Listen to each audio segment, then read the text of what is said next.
Remarks by members of the Senate. The junior senator from the 4th. Thank you, Mr. President. You know, 3 weeks ago I stood on this floor to discuss PEIA and the changes made to the premium structure. More specifically, the combining of the total family income, and I talked that my research conducted on the plan concluded that combining of total family income was a bad deal for many teachers and other state employees. Therefore, I made a recommendation that we keep premiums the way they are and study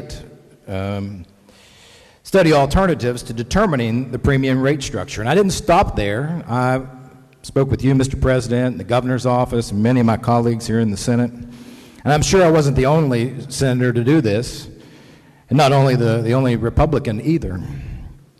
The following week, I was extremely pleased when the governor announced that he was going to keep premiums the way they were and study the alternatives. The governor, however, went a step further, and he actually also froze the benefit structure and invested $29 million into PEIA. I saw the governor make that announcement on Twitter, and I thanked him for his decision to freeze the premiums at that time.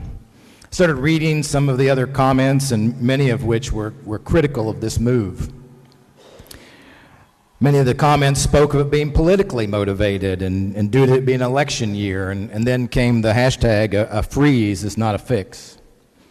Mr. President, health care is a complicated issue, and it's a national issue. Premiums are skyrocketing not just in PEIA, but in commercial plans both inside and outside of West Virginia. So studying this issue made sense to me. Let's make sure that these changes we make sense. You know, prior to that decision, the Republican caucus sat in this room and we met with leaders of the two teachers' unions and the leader of PEIA. And our question to them, and at that time, was what can we do for teachers? And their response was clear. We have to do something about PEIA premiums. They said we would love a raise more than 1%, but PEIA is the priority. And I've attended an AFT meeting, and I hosted my own forum for teachers. And the message that I heard was fix PEIA, seniority, and a plan to address salaries of teachers. And finally, value us. Teachers want us, Mr. President, to demonstrate their contribution to West Virginia. And one by one, teachers have approached me about these issues. My sister-in-law, my pastor's wife, my son's baseball coach, and a multitude of friends and family are teachers. I've exchanged many emails with concerned teachers and students from our district, Mr. President. And last night I exchanged with one of those constituents, a Republican, who was upset that I haven't stood up and explained from my position here what's been going on. She asked, what about raising the gas severance tax, and what are we doing about PEIA? First, about PEIA, this body has passed at least 2 measures adding revenue to the PEIA Stabilization Fund. Adding these funds allows the state to add additional funds without the corresponding increase to the employees. While I don't think that adding more revenue is the final answer, it's at least part of it, as costs will continue to rise. Depending on where you sit with PEIA, you may have a different opinion about what we should do. If you don't use your PEIA premium or benefits, you might say, I want my premiums to stay low. But if you use it and you have a chronic condition like diabetes, you may be willing to pay a little bit more for a little bit more benefit. And I look forward to looking at different ways, Mr. President, of studying ways to improve PEIA.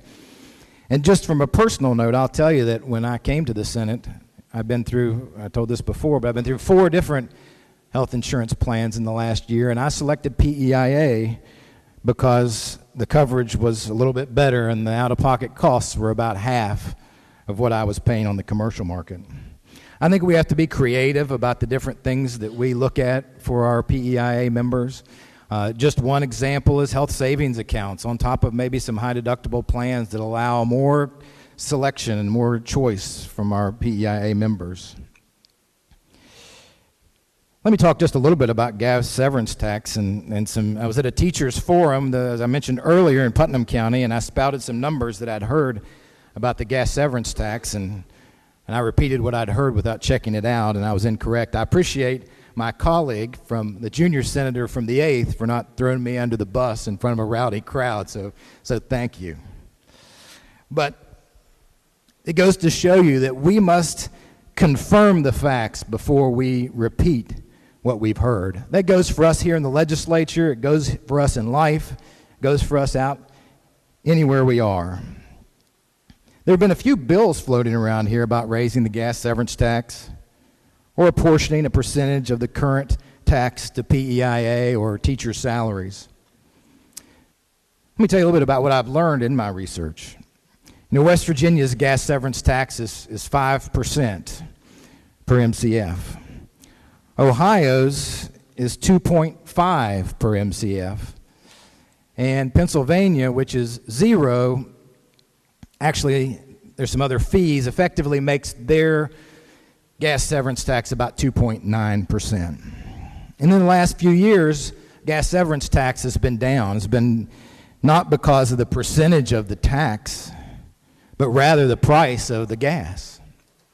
A few short years ago, the average price was $3.45 per MCF, and it dropped as low as 32 cents per MCF.